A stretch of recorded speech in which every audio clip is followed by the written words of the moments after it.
So this is happening all the time to you. Let's talk about it. Hi, welcome back to another episode. And today we are talking about a very dear, close to my heart situation, which is hair loss and hair growth. As some of you that have been following me for a while know, I have hypothyroidism with Hashimoto's, which means that not only does my thyroid not function enough, but then it attacks itself. So, not a fun time. But besides people like me with hormonal issues, everyone goes through the system of finding themselves hating their hair. So basically, everyone goes through a phase where they hate their hair, either because they cut it too short and then they didn't like it, or because they're going through a phase where their hair is falling a lot, they're not seeing the same thickness, or they may even be confusing what is hair falling with hair breaking. So, if you want to understand exactly what's going on with your hair and the things that you can do to try to prevent it or even figure out what's going on, keep on watching. So, first, let's understand what is breaking versus hair falling. So, one of the quickest ways is looking at the hair as it falls off in your shower or when you brush your hair. Try to find the end of the hair. What I mean by this is that when your hair falls and it falls from your scalp, you should be able to see a slightly thickened part that almost looks like it has, the best way that I can describe is almost like a little transparent cap, a little transparent part. That means that it actually came off of your scalp, because basically when your hair falls out of your scalp, because it has a keratin area of bond, there's going to be a translucent, like thicker part that is going to have. Meanwhile, if it is breakage, it should either be completely clean on both ends or one of the ends actually be slightly thinner than normal. And what I've come to notice is that normally when it's falling from your scalp, you're gonna notice normally less in comparison with breakage.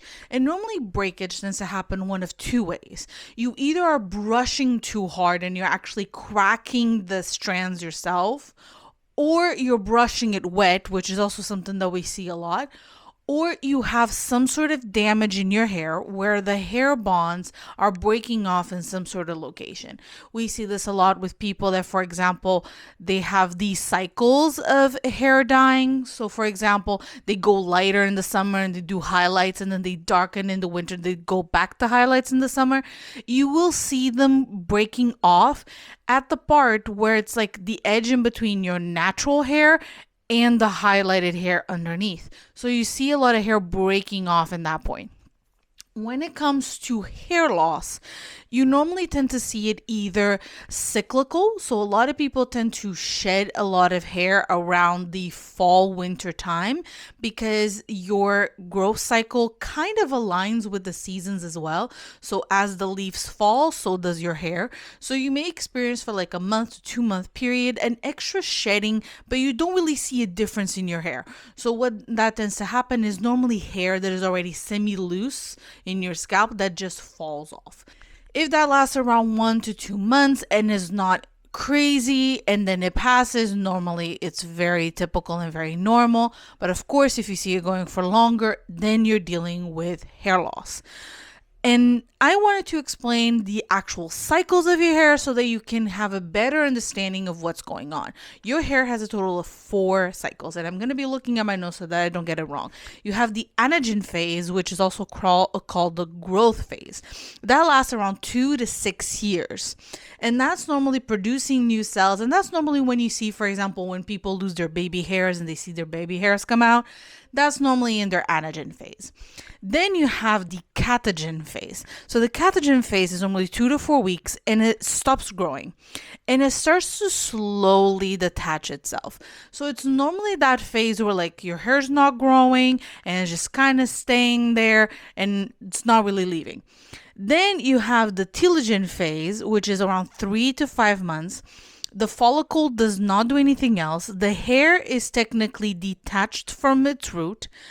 And normally it tends to stay here until a new hair slowly starts to grow from that location and pushes it out. That's the typical cycle. But of course, there's situations that happen that will speed up this thing. If you have any hormonal issue, for example, a lot of people may see this, for example, when they get pregnant. It's very typical to either have a lot of growth or for your hair to fall, or sometimes to interchange depending if you're pregnant and post pregnancy. A lot of people may also see this around their monthly cycle. They may see, for example, when they're ovulating, they may feel like their hair has more volume, or they feel like they're growing new hair. And then when their menstrual cycle comes, they feel like they have more shedding than usual. And it can also happen if you're prone to stress or you're going through a stressful moment. You may actually see your hair fall out a lot more because it could also trigger it. And there's also cases that are not caused by any of these, and they're caused by what you're doing to your hair. So, for example, brushing it too hard, using too many hairstyles that pull at your hair, and that's normally based off of traction. So it's hair loss through traction. One of the things that we see very typical is in people that have a tendency to use very tight hairstyles. During the whole clean girl movement where everyone was doing these tight hairstyles with gel, a lot of women were complaining that at their hairline they were seeing some hair loss. And that was because they were doing that hairstyle so often that it was pulling at their hair. Even if they were careful by like doing a looser ponytail or a looser bun and then just putting gel, it was still creating some tension in the brushing process, even with the gel, where they did experience either breakage or even pulling the hair out of their root. And then, of course, if you have some sort of disorder or issue like PCOS, hypothyroidism, endometriosis, or any other kind of condition that may affect your hormones, or you live a high stress life, you may find yourself also having hair loss through that place. Personally, for me, I have experienced mostly hair loss, but also hair breakage. For me, hair breakage came when I was in my young adult life where I was constantly bleaching my hair because I was obsessed with having it platinum blonde. And then, especially when I started to like go for colored dyes, because for you to have a colored dye, you'd need to have a lighter hair. So I just was in the cycle of every 2 to 3 months, I was bleaching my hair, bleaching my roots, and then putting a color dye on top. So that's where I experienced most of my breakage. But hair falling, I pretty much have experienced my whole life. I'm currently experiencing it right now. I'm going through a phase where like I always had like a little patch right here that it was just always weaker, and I've tried everything. And I'm going to talk about the things that have worked for me and the things that have a scientific basis so that you understand what you can do to not only try to figure out what's going on, but also to mitigate some of the symptoms. So, starting off with how to figure it out. So we already talked about the difference in between breakage and hair fall. Once you figure out which one you're having, you're going to have different ways of dealing with it. So if it is breakage, which means that your hair is not falling out of here, is cracking in some place, you need to find out where is it cracking. Is it towards the ends, and that way you're going to see smaller hairs? Is it more towards the middle, which could be previous hair dye or hair bleaching? Or it could even be virgin hair and you're just brushing really hard and it's cracking off where you normally tend to get knotted. If it is a case of cracking when you're brushing your hair, and that's when you see it the most, the ideal situation is brushing your hair from the bottom up. So basically you grab your brush and you just kind of go from the bottom, and once there's no issues brushing that chunk, you're going to go slightly higher and you're going to go ahead and do that, and you're going to keep going up until you reach the top of your scalp. By then, all the knots are going to be gone and you're going to be able to brush your hair through. Does take longer, but it prevents all the cracking and breaking that could happen from brushing. Another thing is also doing that process without some sort of leave-in. A leave-in is going to help not only detangle but smooth your hair, and is going to prevent that cracking from happening. So it's really interesting and really important to possibly include a leave-in conditioner post wash to prevent that. Some people go for oils, but personally, from my experience, I find that either sprays or creams tend to work better, especially if you have the tendency for breaking, because it could be from what we spoke before, which is over dyeing or over bleaching your hair, which means that the bonds of your hair may not be working very well. So you could go for a leave-in that has bonding properties. So something that will help build the bonds back up, and perhaps even a pre-shampoo bonding treatment could be an interesting thing that you could look into because of breakage, because it's going to start preventing it from the moment you wash your hair. Now, if it is because of hair falling, which means that it's falling out of your scalp, if it is stress, anxiety, or some sort of that related, you need to figure out what's going on in your life so you can try to reduce it. If it is based out of hormones, you can double check this. So if you have not been diagnosed with anything and you're concerned about if you actually have some sort of issue, talk to your doctor. Come up to them and be like, hey, I am noticing a lot of hair falling. My life is relatively calm. I don't really understand what's going on. And it's starting to be concerning. Can we check my hormones to see what's going on, see if I have some sort of imbalance or if there's anything going on in here that I may not be understanding? If you happen to have the answer through there, it means that most likely is hormonal. And normally there's not a lot of things you can do. By then you mainly have treatments. And I'll get into those after I explain the other reasoning why your hair could be falling, which is the traction hair falling, which is when you're pulling your hair from its root through tight hairstyles. In that case, you need to let go of those tight hairstyles and stop doing them and go for hairstyles that don't really pull at your hair. Stuff like braids, low buns, and stuff that don't really go tight. That means that you may have to look into your haircut. And a lot of people don't talk about this very much in the world of trying to get your hair to grow out, is that you need to have your hair trimmed every so often to prevent the split ends, because it could also be breaking off because of split ends that go all the way up the shaft. And then they crack off because they can't handle anymore. But hair falling specifically, if your issue is, I don't like to wear my hair down, or I don't like to wear looser styles because I don't like my haircut, then probably what you should do is figure out together with a hairstylist a good haircut that really works for you, that's going to give you the effect that you're looking for in your hair. And even like asking your hairstylist, how do I style this at home? One of the main issues that I see in the hair salons is that you have two types of hairstylists: the ones that are willing to teach you and the ones that are not. Search one that is willing to teach you how to do your hair the way that they do your hair, because that's just going to make you happier and it's going to make you come back to that hair salon because you had a great experience. Because in my opinion, hairstylists shouldn't gatekeep how to make your hair look as good as when you got out of the hair salon. But let's go on to if your hair is falling. So one of the major things that we can talk about is minoxidil. Minoxidil is literally fertilizer for your hair. There's more than enough studies proving this. You can go for either a lower dose more times a day. So you can go for like a 2% or 3% 2 times a day, or go for 5% once a day.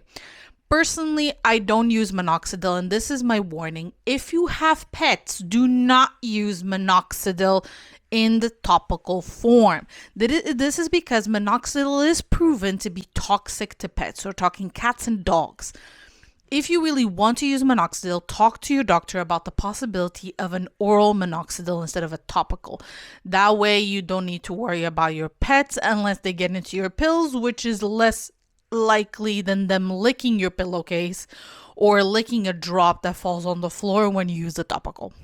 You have the option to go to a minoxidil. A minoxidil, I'm even going to grab right here an example. So this is, for example, from L'Oreal. This is their conditioner. It has a minoxidil. A minoxidil has a very similar way of functioning as minoxidil, but the main difference here is while minoxidil is a vasodilator, which means that it's going to dilate the blood vessels in your scalp, bringing more flow, bringing more growth. A minoxidil works on the hair shaft itself by making the keratin bonds looser. So it's going to allow your hair to be able to push out more and grow out more. And also, if you have an issue with like stuff like keratosis pilaris, normally on the body, it could also be happening in your scalp, and a lot of people don't know that. Another thing that you can use that a lot of people don't talk about is DHT blockers, but here's the catch. I do not recommend taking it in pill form because the reality here is that DHT does not work just on your scalp. It works in other locations in your body when it comes to metabolism. So what I do recommend is topical options, either through a serum or even through anti-dandruff shampoo, stuff like a Nizoral. Nizoral has an ingredient that not only does it help with your scalp when it comes to dermatitis and dandruff, but it's also a natural DHT blocker. Another thing that I need to make people understand, this pisses me off. There's no need for you to train your hair. I hate this whole conversation of hair training. Really, I really freaking hate it. You cannot train your hair. It is impossible to train your hair. You could try all you want because all you're going to do is you're going to overwash your hair in the hair washing day. You're then going to use dry shampoo to try to push it. What's the point? If your hair is oily, wash your hair. If that means that you need to wash your hair every other day or every 2 days, then be it. If your hair is getting so oily that you wash it in the morning and at night is oily, then there's some sort of issue. You're either not washing it correctly, not washing off the product, or you're using the wrong product, or you have some sort of condition that causes you to either sweat or have some sort of issue in your scalp. And in that case, you should go to a dermatologist because the average person will have I'm saying in typical because of course it depends from everyone, but the average person will have an oily scalp in the second to third day. And that's normal. And the issue here is that as your hair gets oilier in the scalp, the more DHT it produces. And the issue with DHT is that it's going to make your hair fall, which is why some people may find their hair falling less if they wash every other day. But then, for example, if they push another day because you're either tired or exhausted or they want to go to the gym and they don't feel like washing that day, they might find that their hair falls more because their scalp was longer marinating in the DHT. It doesn't mean that your hair getting oily is bad because, it's natural oils coming from your scalp. It just means that there's more tendency of you producing DHT, and by producing DHT, your hair may fall more often. Another thing that you can use is stuff like caffeine, which is also going to vasodilate your capillaries in your scalp, which is going to bring more blood and more flow. Another thing is also massaging your scalp. There's no need to do the inversion method. It's not shown to do anything. You can just do a plain old scalp massage. You don't need to buy any tools either. You have your tools right here in your hands. It's something that you can easily do every night before bed. You can massage your scalp. You may even massage your whole body because it feels good.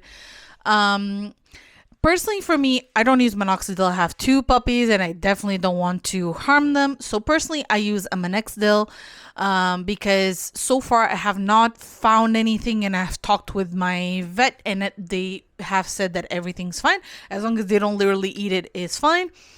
And personally, I use, bonding treatments, serums, all kinds of things to basically prevent my hair from feeling awful because I have both. I have hair falling from here and I have hair breakage from here because I used to have bleached hair and I also have hormonal issues. So another thing that you can do is also protect your hair while you sleep. Personally, a lot of people do bonnets. I don't like bonnets personally. So what I do is that I have a silk pillowcase and I braid my hair. And I also use my hair in protective hairstyles very often. For example, if I feel like I'm going to be moving around too much or I'm going to be moving constantly, I either put it in a loose bun or in a loose braid to protect my hair. Sleeping with my hair in a braid is also something that I do. I don't do heatless hair curling. I'm sorry, but that tugs at your scalp very often, or it pulls at something while you sleep, and it could actually cause either breakage or to pull your hair out of the scalp. So personally, I don't do it. I don't recommend it. It is so quick for you to style your hair in the morning if you have the right tools. So in my opinion, either go for like a Dyson Airwrap or a Dyson Copy, some sort of styling tool that has a low heat setting. Use a dry or a wet heat protectant depending on your preference, and just heat style it. There, you can even get, let me grab, because I have it really quickly in here. I do this very often for my braids. These guys right here, you basically just blow dry your hair until it's like warm, and then you roll this all over your head or just in your bangs or whatever you want. And this is Velcro, so you don't need anything else. And this holds your hair and then styles your hair. I have these for my bangs personally, and it just makes your life a lot easier. So now that we talked about all of this, I hope you have all the tools that you need to actually get the hair of your dreams and to figure out what's going on and try to fix it. Of course, this is very much trial and error. So if there's anything that you are concerned with, bring it up to your dermatologist. Or if it's not hormonal, anything like that, if you need any advice or any product recommendations, you can go ahead and ask on the comment section below, and I could give you a list of a couple ideas. Just be aware that I live in Europe, so I don't know all the options across the world. So make sure to also research your own. I will wish you a wonderful day. I would love if you were able to subscribe to my channel, like, comment if you wish, and I will see you in the next episode. Bye bye.